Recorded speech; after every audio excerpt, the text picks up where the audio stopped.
Olá, boa noite a todos, boa noite a todas. Está começando mais uma resenha de quinta aqui no nosso canal Gestor de QSMS RS. Eu sou Éder Santos, sou estagiário de QSMS RS e toda quinta-feira a gente está aqui para produzir conteúdo, passar alguma informação importante para você, profissional da qualidade, saúde e segurança, meio ambiente, responsabilidade social e sustentabilidade corporativa. E hoje a gente está novamente nesse estúdio bonito aqui para fazer uma resenha para você num lugar diferente aqui em Curitiba. Lembrando que essa resenha é gravada, mas a gente vai estar acompanhando no chat.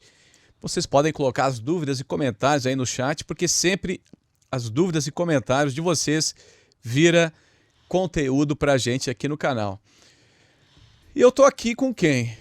Com ele, que é meu parceiro, meu sócio no canal, ele que já está comigo aqui há quase 3 anos, produzindo conteúdo para você sobre gestão de QSMS RS, sobre gestão ESG, e hoje não é diferente. Hoje o tema da nossa resenha é profissão gestor de riscos ESG. O que faz o gestor de risco ESG? Quais são as habilidades? Quais são os conhecimentos? As ferramentas que o profissional da gestão de riscos utiliza? Quais são as métricas mais importantes? Qual foi a trajetória dele para chegar até vice-presidente de ESG nos maiores fundos de investimento do mundo?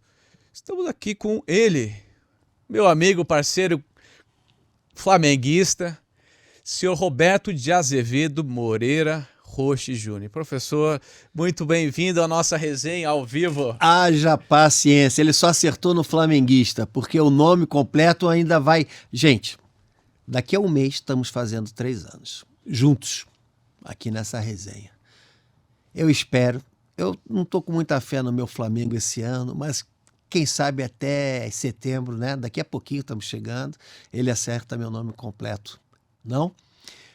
Pessoal, meus colegas, minhas colegas dessa área de segurança, saúde, qualidade, meio ambiente, responsabilidade social, aos que estão interessados em ingressar no grupo de ESG, de sustentabilidade corporativa, é sempre bom estar aqui numa quinta-feira e trazendo temas de interesse a vocês. Reforçando sempre nosso pensamento, né, Éder? Isso aqui não é um canal para mimizento, não é um canal para mimimi, é um canal que vai direto no que interessa, com conteúdo sério para você, profissional que está nos assistindo. Sempre bom estar aqui. E, claro, Curitiba, estamos aqui no podcast Curitiba. Hoje até que está um dia agradável, 20 e poucos graus, né? Tá ótimo aqui, sensacional. Por mais que essa resenha seja gravada, nós vamos estar online, respondendo para vocês, como sempre, as perguntas que realmente importam para a sua carreira e para o seu conhecimento. Vamos lá, Éder. Vamos lá, então o tema de hoje, professor, é carreira, né?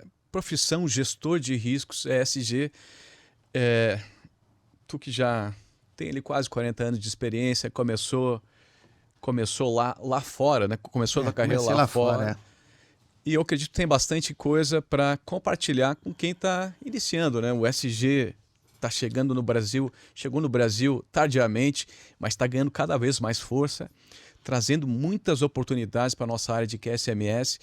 E tem muita gente aí que está nos vendo agora, vai nos ver ao longo do nosso canal, da história do nosso canal, que está pensando em traçar uma carreira, né? Chegar a um alto nível, a um gestor de alto nível, a um gerente de ESG na empresa, ou mesmo como consultor, alavancar sua carreira como consultor de ESG, de riscos socioambientais. Então esse é o tema. Vou tentar sugar um pouquinho da tua história, dos teus conhecimentos para a gente gerar valor para a nossa audiência. E é isso que a gente está tentando fazer há quase 3 anos aqui no canal. Para começar, teacher, eu queria fazer a pergunta, que é uma pergunta clássica, assim, né? Mas eu acho que para começar é importante enfatizar isso. Qual a formação que precisa ter profissional que quer ingressar nessa área pensando em ser gestor de ESG, pensando em chegar em um cargo mais elevado na carreira no ESG? Olha, Éder, na realidade não precisa ter formação específica. Eu vou falar um pouquinho de mim, que eu não gosto muito não, mas vamos lá. Eu, quando ingressei na carreira, né, como vocês sabem aí, eu me formei em Engenharia Química e em Biologia Marinha ao mesmo tempo, né, pela Universidade de Maryland.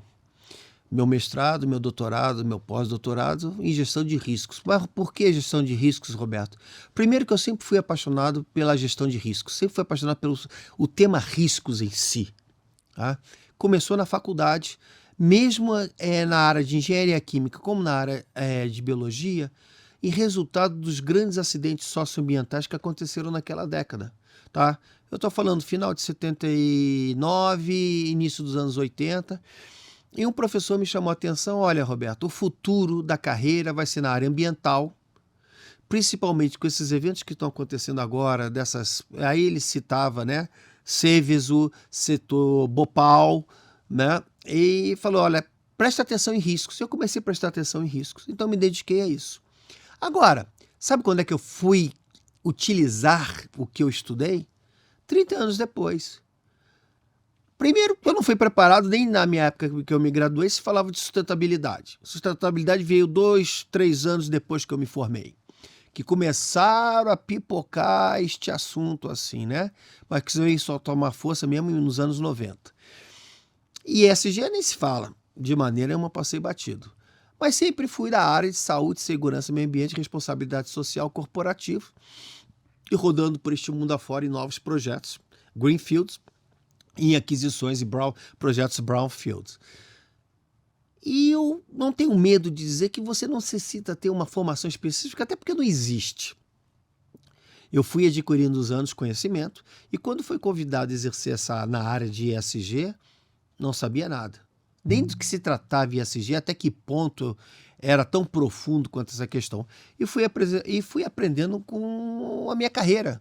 Fui aprendendo do decorrer da minha carreira como tratar essa questão e como realmente realizar estratégias, ou melhor, tratar estratégias para a implementação dos critérios dentro dos processos do princípio do ESG.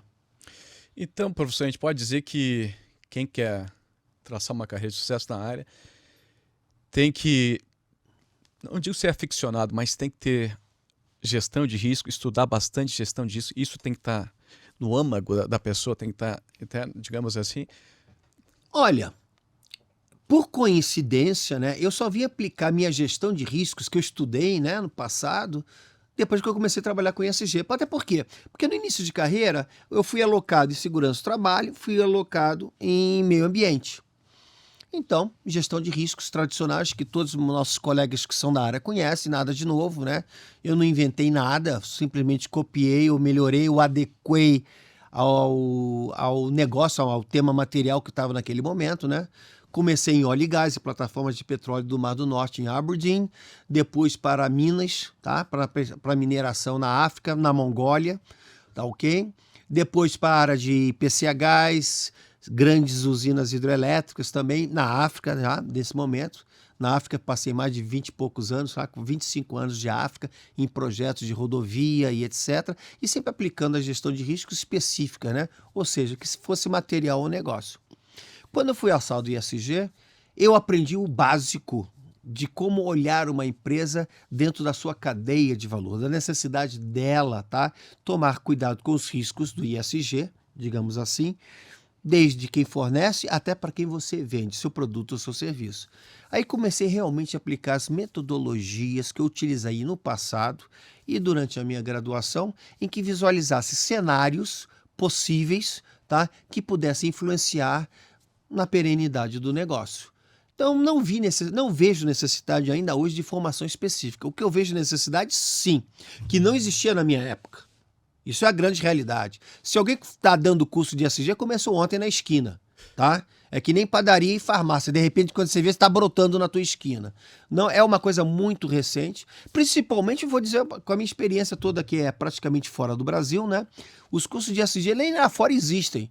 Existem cursos de sustentabilidade, cursos breves de alguns meses, etc, né? Aqui no Brasil é que está vendendo que nem cachorro-quente. MBA, então, de ESG, temos agora para dar e vender em tudo quanto é padaria aí, carrocinha de cachorro-quente.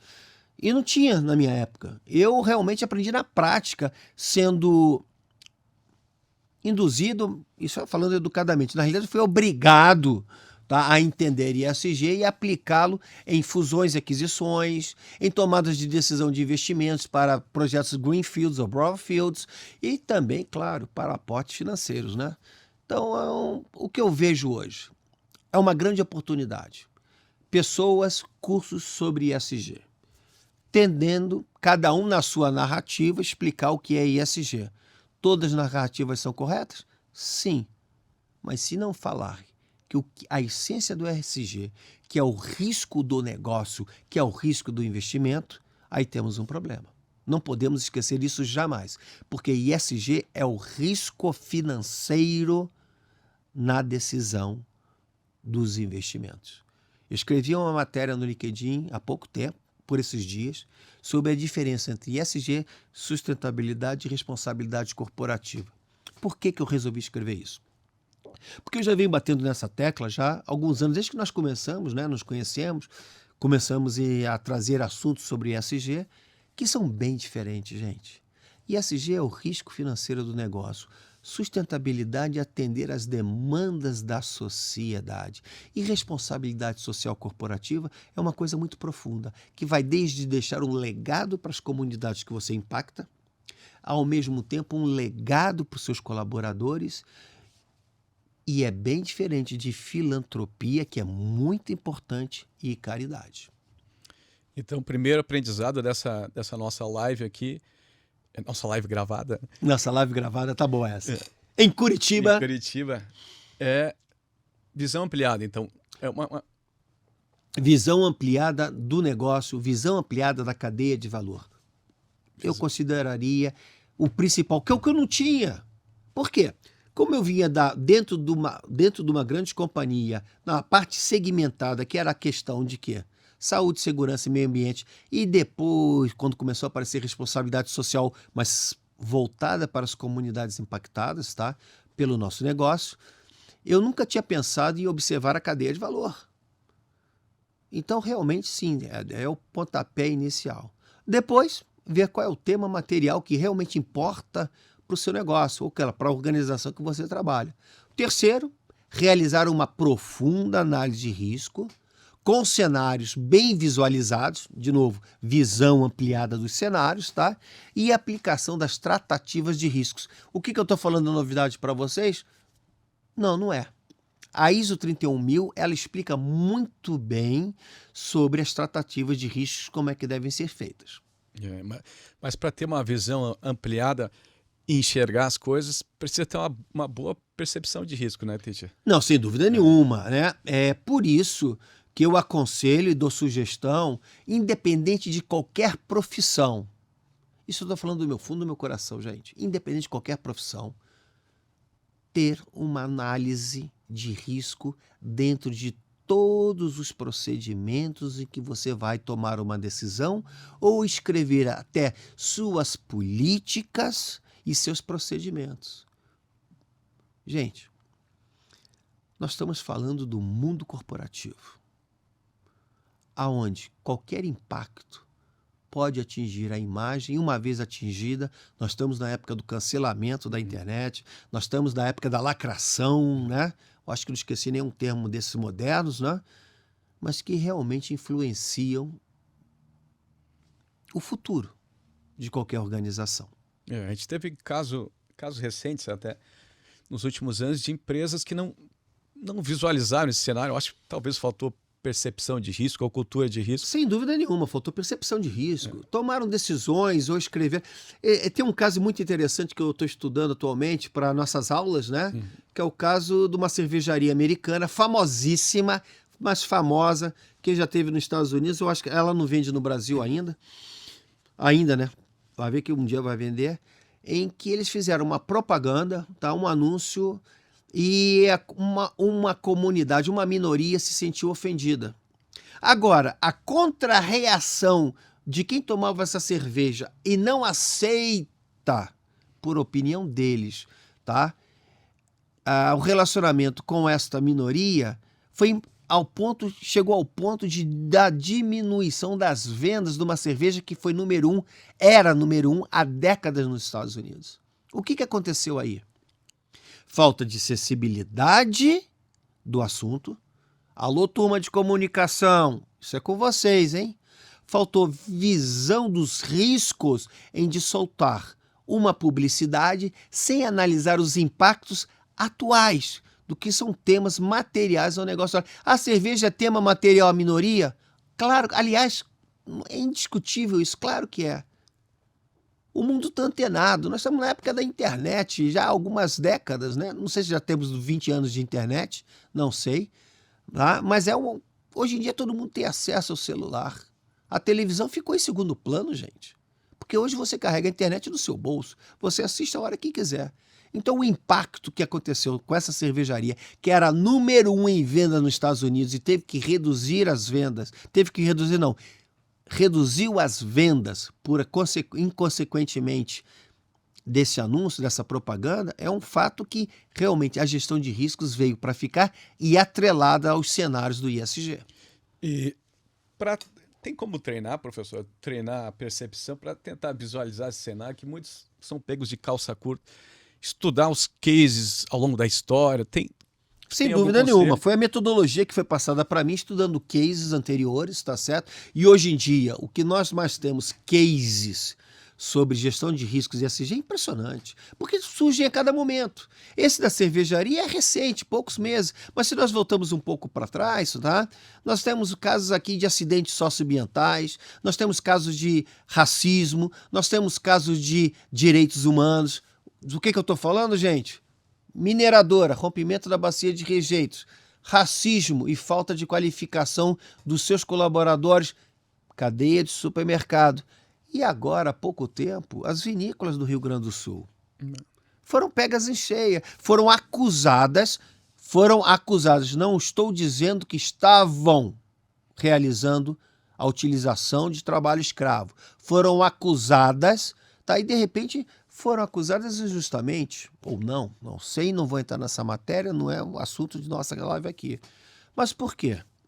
Falta de visão, falta de percepção de riscos na sua tomada de decisão e na sua governança. Porque se a governança não tem essa percepção de riscos, consequentemente, toda estrutura da cadeia da organização não terá. E fortes emoções sempre virão pela frente. Exatamente. Principal aprendizado. Primeiro aprendizado, eu acho que é o principal. Então, visão ampliada e percepção de risco para você que quiser se tornar um gestor de riscos ESG e conquistar cargos mais altos na sua carreira. Mas, além da percepção de riscos, professor, dessa visão ampliada, o gestor de riscos ele vai trabalhar com pessoas, vai liderar pessoas, né? E são as pessoas que vão fazer com que essa gestão aconteça, né? Para quem quer se tornar um gestor, eu acredito que ter essa habilidade e ter pessoal para saber gerenciar pessoas é bastante importante, né? Como em todas as áreas, se você não criar engajamento, se você não criar conscientização dos seus colaboradores, seja o tema que for, no caso específico aqui sobre a questão de riscos, sem dúvida nenhuma será um problema. Nessa hora que nós precisamos do profissional de RH, nessa hora que nós precisamos do profissional de comunicação, estar engajado com a área do ISG, ou seja, a área do QSMS RS também, na conscientização, no treinamento, na lembrança que qualquer tomada de decisão precisa, antes de tudo, realizar uma análise de risco bem minuciosa para visualizar as consequências desses possíveis cenários que vierem a acontecer. Exatamente. E liderança, teacher. A gente até fez alguns cursos de liderança aqui. A gente tem na nossa catálogo de cursos, que é o Liderança e Cultura de Segurança. Eu acredito que liderança também se aplica ao ESG, né? Quem está querendo começar precisa ter suas ideias, vender suas ideias para os trabalhadores e até para a autodireção. Como é que existe um comportamento ideal de um líder para que as suas ideias passem, para que ele seja mais respeitado pela diretoria e ganhe ouvidos da diretoria? Tem algumas dicas assim que tu Olha, recomenda? a dica principal não é nem dica, Éder, é uma questão de... é tão óbvio que as pessoas às vezes não notam isso, não percebem isso, né? É a liderança, por exemplo, como o americano chama de walk the talk, tá? O que você fala, você tem que praticar. E Liderança, gente, é um assunto tão velho, tão velho. Qualquer um que prestou um serviço militar, qualquer um que já trabalhou nesta área de segurança, sabe que o exemplo é tudo nessa vida. Você que é pai ou mãe de família, você que tem responsáveis baixo a sua guarda, vocês sabem que o exemplo é tudo, para tudo, né? Então, realmente, se a governança não der o exemplo, se a governança não liderar na gestão de questão de riscos, se faltar a governança, uma visão específica para a área social, para a ambiental, realmente toda organização não vai seguir. Não só escrever uma política de compliance, uma política de LGPD, não só escrever uma política de segurança do trabalho ou de responsabilidade social, basta. Você tem que dar exemplo, você tem que trazer esse tema sempre nas reuniões, sempre em treinamentos, e não deixar esquecido numa política, num procedimento empoeirado dentro do seu arquivo do computador, que vai ser lembrado depois que a vaca for para o brejo. Por isso, na questão de gestão de crise, continuidade de negócio, que a gente menciona muito no nosso treinamento, né? Eu falo, gente, qualquer política, qualquer procedimento tem que ter treinamento constante. Você decide se você a cada 6 meses, a cada 4 meses. Eu sou contra ser uma vez por ano. Não pode ser, porque as pessoas esquecem. Não esquecem porque querem, elas esquecem porque as atividades do dia a dia fazem com que você deixe esse pensamento para trás. Então, a liderança, quando eu falar de liderança, vamos começar lá no conselho. Sendo cobrada pelos acionistas a responsabilidade, o conselho tem que cobrar do seu CEO, tem que cobrar da alta direção. E essa tem que permear até o pessoal do chão de fábrica ou do trecho. Sugestão minha, muito treinamento, muita liderança, por exemplo, e o engajamento constante com todos os seus colaboradores. E a resiliência também eu acho que é importante. Não, resiliência sem dúvida nenhuma, né? É um trabalho de formiguinha, né? Porque você ensina, você dá treinamento e você vê os acidentes acontecerem. Vou pegar um gancho de segurança do trabalho. Quantos livros de cultura de segurança do trabalho você conhece, Éder? Alguns. Eu diria dezenas ou centenas. Desde que eu me entenda, gente, desde 1982, quando eu comecei a trabalhar, eu falo e escuto sobre cultura de segurança. Toda hora surge um livro novo, toda hora surge um acadêmico muito sério, né? Falando sobre novas visões, sobre segurança diferente. E os acidentes continuam acontecendo. Eu vi nascer o tal do BBS, eu vi nascer esses cursos maravilhosos aí de segurança do trabalho, eu vi tudo isso e os acidentes continuam acontecendo. Agora se fala muito em ESG no Brasil, graças a Deus, um pouco tardio, mas temos escândalos o tempo todo, loja americana está aí, né? Temos escândalos, volta e meia, com a questão de racismo, temos escândalos com a questão de acusações sobre trabalho escravo, e temos agora treinamentos e mais treinamentos. Mas vocês querem ouvir a minha opinião? Vão continuar acontecendo acidentes de trabalho, vão continuar acontecendo crises de grandes corporações, porque desde que eu comecei a estudar isso, esse assunto é antigo. Se nós voltarmos a 40 anos passados ou mais, o que aconteceu com a loja americana, o que aconteceu com as vinícolas, o que aconteceu com outras empresas, vem se repetindo. Por quê? Na minha modesta opinião, falta de estar toda hora reciclando e chamando atenção para os cenários que se apresentam e chamando atenção para os possíveis riscos que podem afetar a imagem do seu negócio. Falta cultura de risco, podemos dizer, professor? Falta cultura de risco, sem dúvida nenhuma. Isso é uma coisa que eu sinto muito falta, tá? Quando eu vou conversar com grandes executivos, lideranças, né, sobre essa falta de visão de riscos. Porque o pessoal vai muito, às vezes, empolga, né, principalmente nesses eventos, pelo lado romântico da coisa, de fazer ações sociais, de ações de proteção ao meio ambiente. Mas isso são riscos. E o ESG surge dessa preocupação do mercado financeiro, precisamente dos investidores e depois das seguradoras, de empresas que não têm uma gestão de risco. É isso que é o ESG. E por isso a importância de você conhecer como é que se realiza uma análise de risco, qual a melhor ferramenta que você utilizar. Eu, Roberto Roche, gosto e sou apaixonado pelo bow tie, na qual eu me especializei, que, traduzindo para o português, gravata borboleta. Os que fizeram o curso comigo sabem do que estou falando, os que vão fazer o curso comigo, terei o maior prazer de explicar e praticar essa metodologia com vocês. Sem isso, você está achando que, e como já dizia a música do Noel Rosa, quem se acha muito vive se perdendo. Procura essa música, tá? Gente, gestão de riscos dentro do ESG é fundamental. Agora, como é que você vai aperfeiçoar e melhorar isso? Primeiro, se qualificando, estudando os temas que eu falei aqui agora, da ISO 31000 e outros, e depois, com liderança. Walk the talk.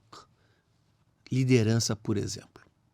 Excelente. Pessoal, então, vou anotando aí dicas valiosíssimas do professor, que quebrou muita cara, né? Quebrou muita cara ao longo desses... Na minha carreira eu errei muito mais do que acertei, sem dúvida nenhuma.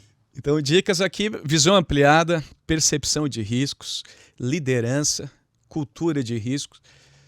Até agora foram os temas que a gente trouxe aqui.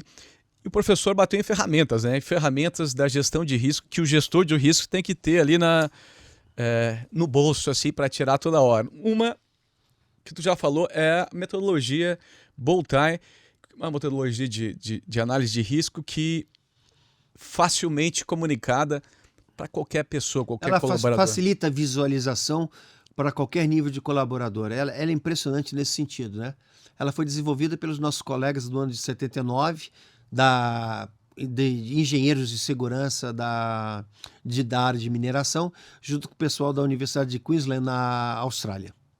E outras ferramentas, que inclusive é abordada no curso de Gestor de Riscos ESG, a outra é a matriz de materialidade, né, Tite? Matriz de risco também. Que eu chamo pontapé inicial, né, para entender melhor. Conta um pouquinho, então, para a nossa audiência, qual que é a importância dessas duas ferramentas, matriz de risco e matriz de materialidade, na gestão de riscos ESG? Porque, vejam bem, gente, é uma sequência. Primeiro de tudo, você tem que entender e conhecer o que é o tema que realmente impacta o seu negócio. Como é que você realiza isso? Elaborando uma matriz de materialidade. Como é que você elabora uma matriz de materialidade? Elaborando perguntas na área ambiental, social e de governança para os seus stakeholders externos e internos. Uma vez cruzando essas perguntas, você vai descobrir, tá, na criação da persona da empresa, tá ok? A visão dos seus stakeholders externos e internos, o que é importante para o seu negócio. Uma vez elaborado isso, partimos para a construção de uma matriz de riscos. Mas não só da matriz de materialidade, como se o seu ativo provocar impactos socioambientais do seu negócio.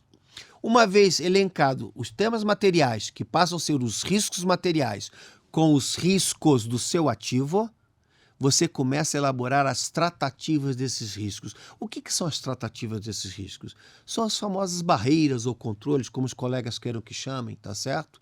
Eles o quê? Tentarão, digamos assim, tentarão não deixar que o risco aconteça. Por que tentarão?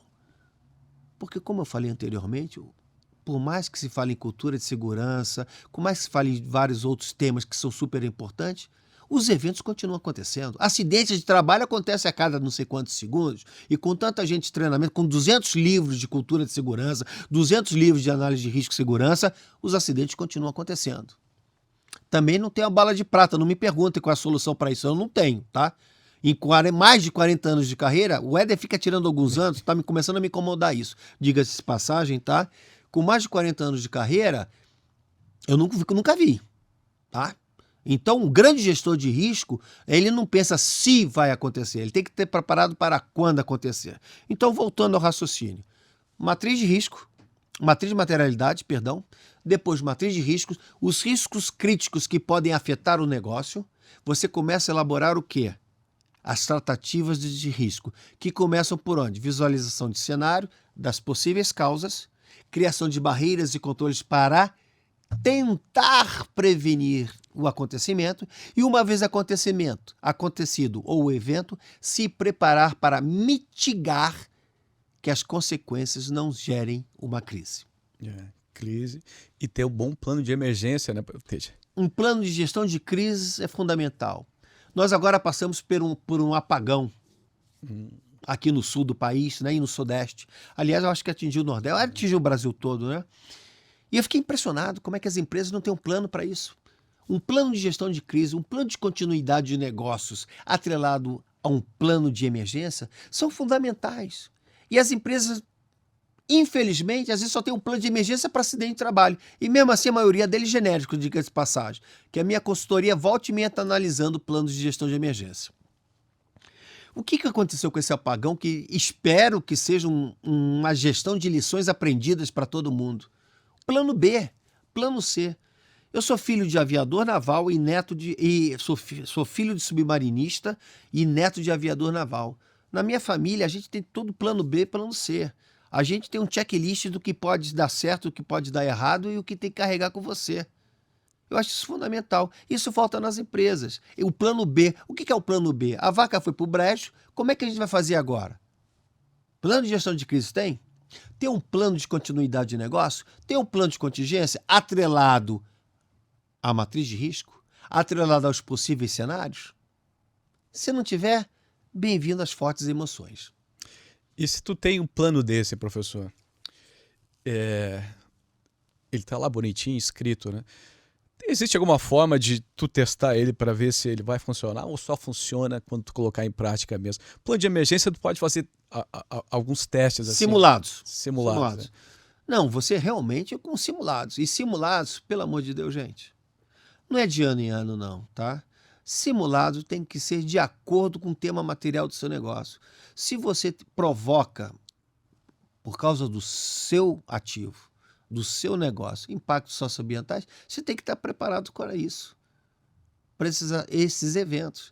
E, consequentemente, estar testando, estar praticando o quê? O seu plano de gestão de crise, o seu plano de continuidade de negócios. E vou deixar um recado para vocês que estão me assistindo.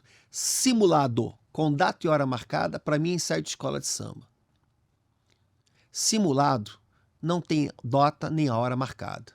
Tem que pegar a turma de supetão, porque é aí que você vê a funcionalidade, tá? De como funcionam os seus procedimentos, tá? E como foram realizados seus treinamentos.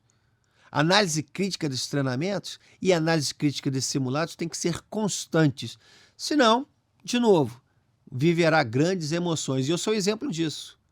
A maioria dos meus cabelos brancos são de grandes eventos, e até pequenos também, não posso deixar de falar dos pequenos, que não estavam pensados, não estavam planejados, não estavam em nossas análises de risco. E foi uma baita surpresa e todo mundo fica com cara de bobo na hora. É verdade. E professor, tu fala bastante nas nossas lives assim que a gestão amadora, digamos, de QSMS, RS, com essa exigência do mercado, né, dos critérios ESG, a empresa que tiver essa gestão amadora vai ser desvalorizada no mercado, né? Fala muito dos números, né? De ter esses números, de ter métricas, de ter índices. Falando em gestor de risco, gestão ESG, gestor de riscos ESG, quais são as principais métricas, os principais índices que ele precisa ter anotado, que ele precisa ter bem registrado na sua gestão? Olha, Éder, qualquer métrica, qualquer KPI tem que ser baseado no tema material do negócio. Se você não sabe o que é material, qualquer métrica vai ser jogada de qualquer maneira no seu relatório de sustentabilidade, vai ser jogada para, né, para quem quer que leia a respeito da empresa. Mas, na realidade, se você não sabe o que é material que realmente impacta o seu negócio, o que você vai medir?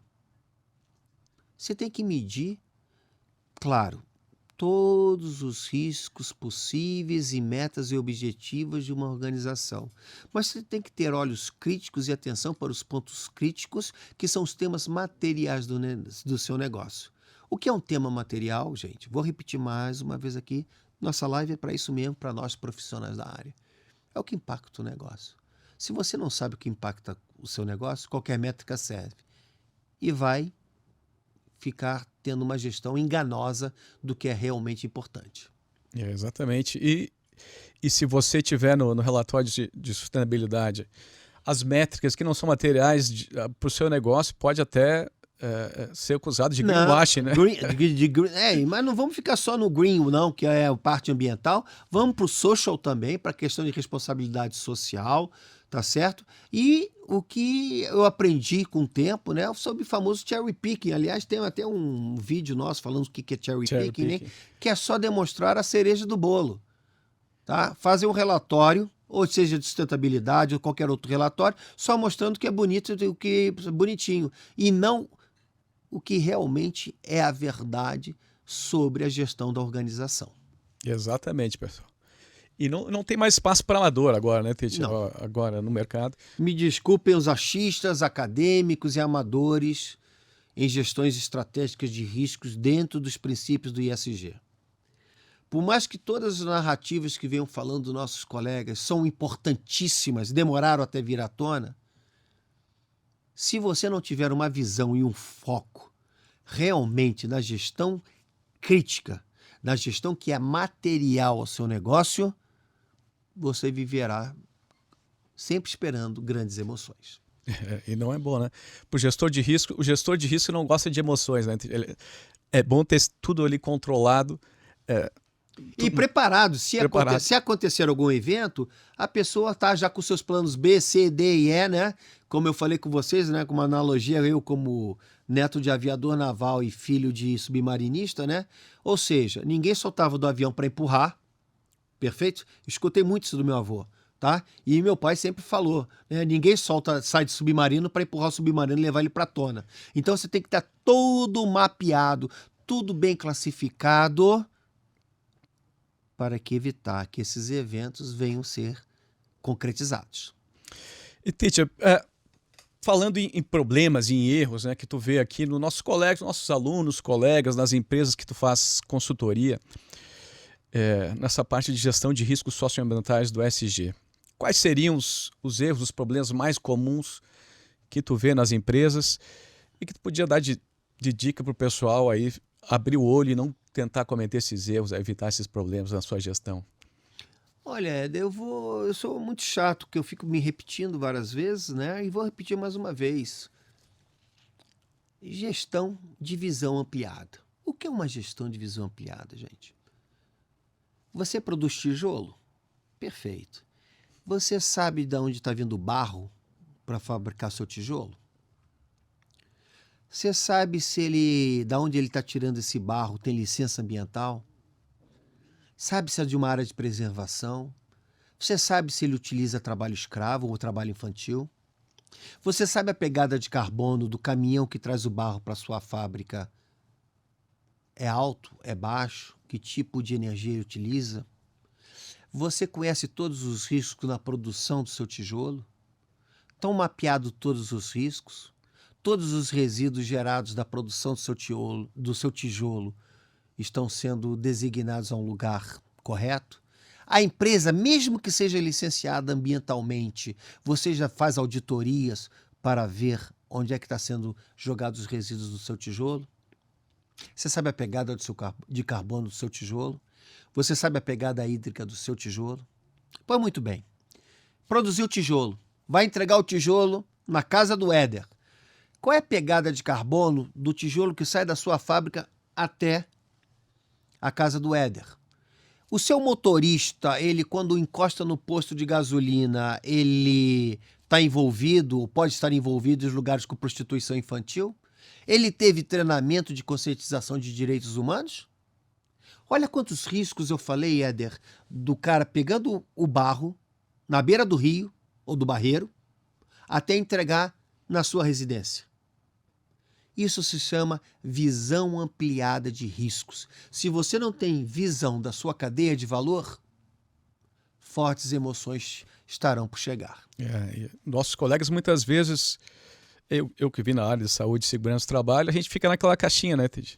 Aquela caixinha de saúde e segurança, ou o ambiental fica ali naquela caixinha de ambiental, de Mas eu licenciamento. estive nessa caixinha por 3 décadas, Heller. Eu tive dentro dessas caixinhas de segurança do trabalho, de meio ambiente e responsabilidade social somente para as comunidades impactadas pelos nossos ativos. Nosso que eu digo da empresa que eu trabalhava. Tá? Eu tive nessa caixinha. Por isso que eu não tenho vergonha de dizer e não escondo de ninguém. Você deve ter ouvido falar milhões de vezes aqui. Eu errei muito.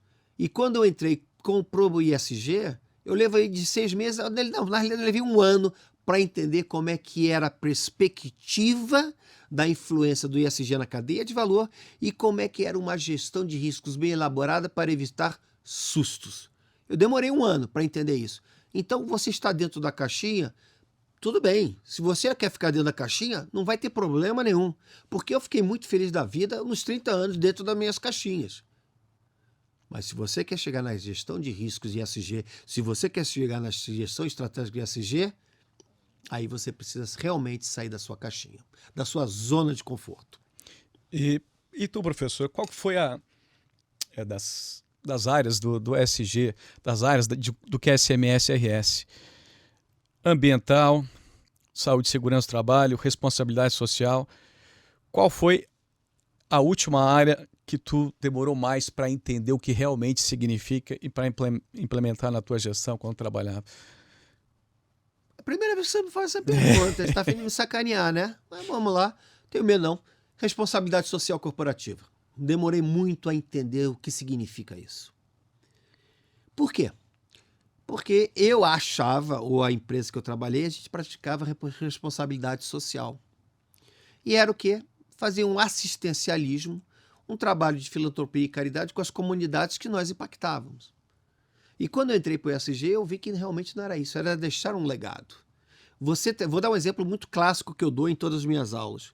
Quantas pessoas vocês treinam da comunidade impactada por você e você contrata para trabalhar dentro da sua empresa?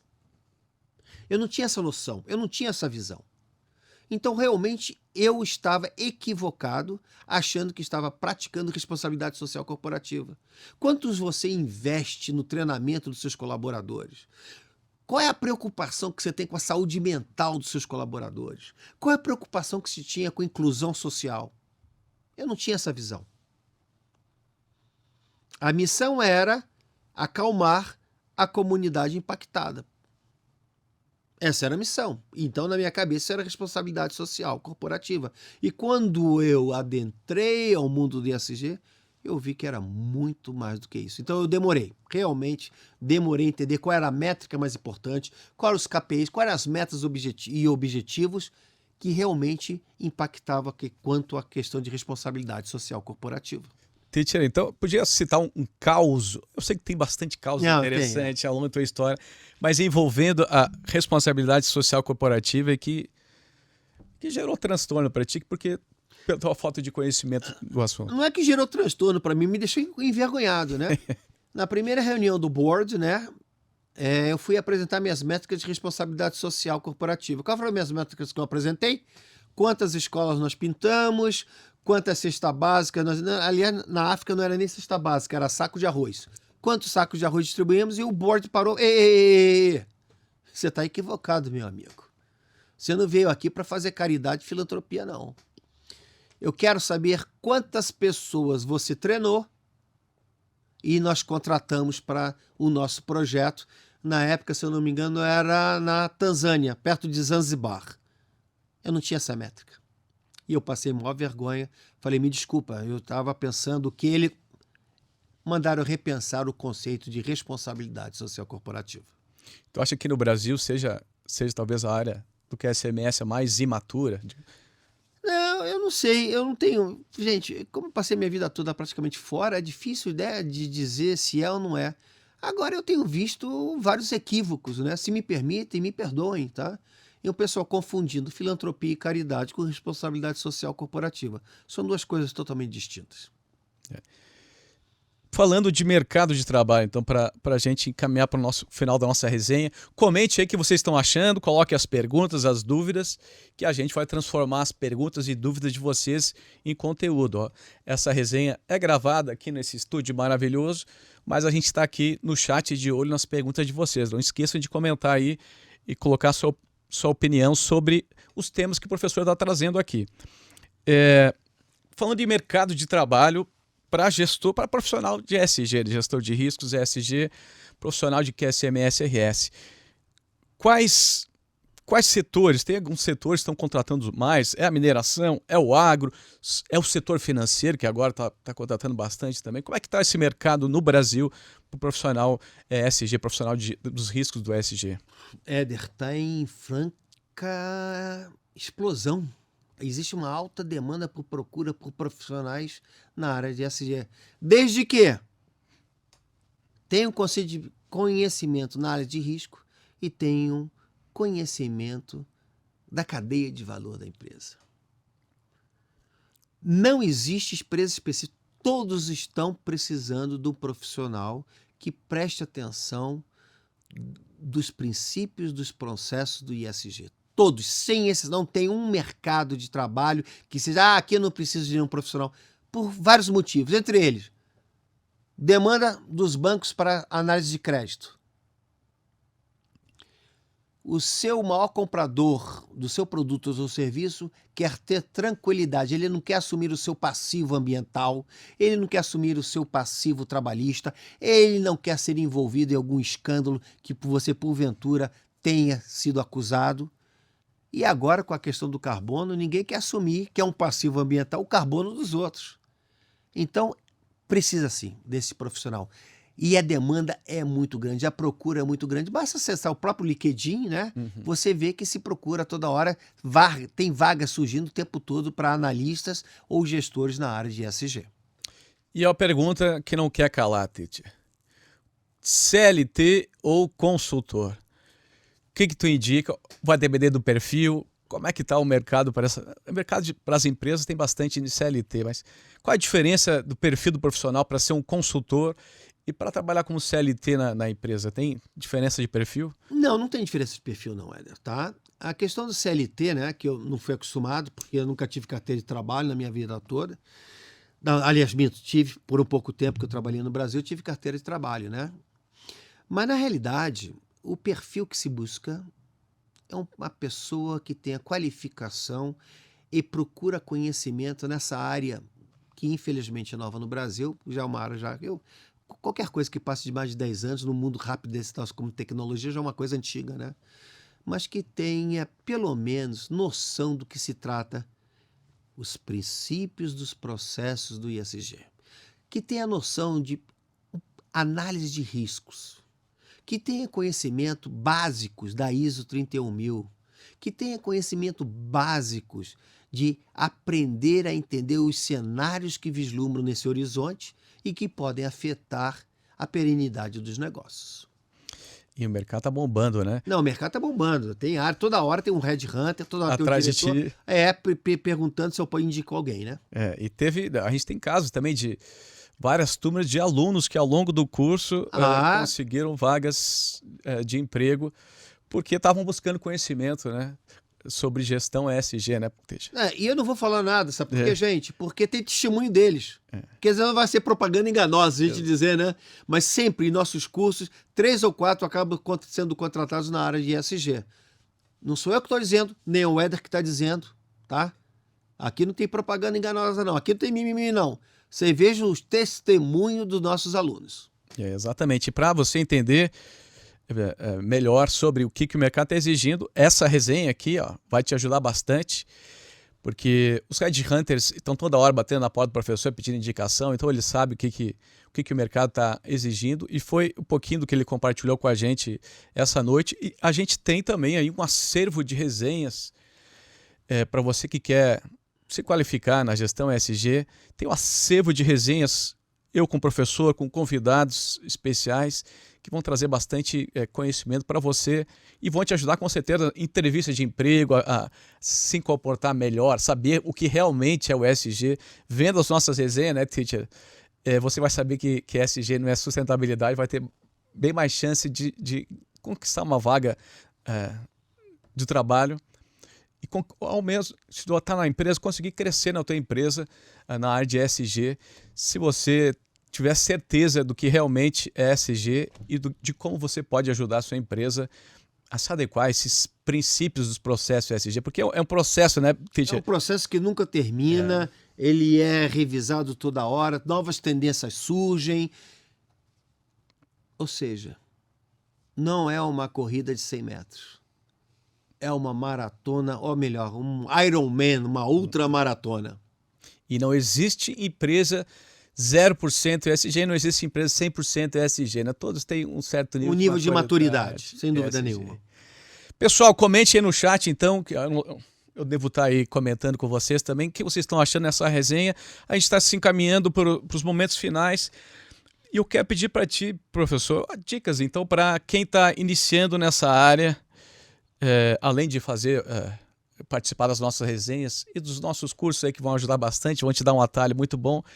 Que dica tu dá para esse profissional que está em transição de carreira ou que é da área de saúde e segurança ali, e está vislumbrando essa oportunidade de se tornar um gestor de riscos ESG? O que tu diria para esse profissional?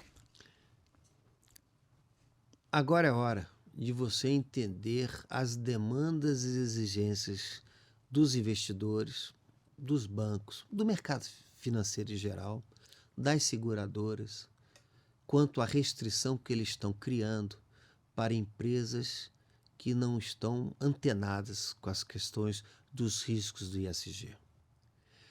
Tem que ter uma visão sistêmica de toda uma organização. Tem que ter a humildade de entender que novas métricas, novas tendências estão surgindo e surgirão daqui para frente. E elas podem realmente ser impeditivas para a renovação de seguro, análise de crédito e até para a compra do seu produto, do seu serviço.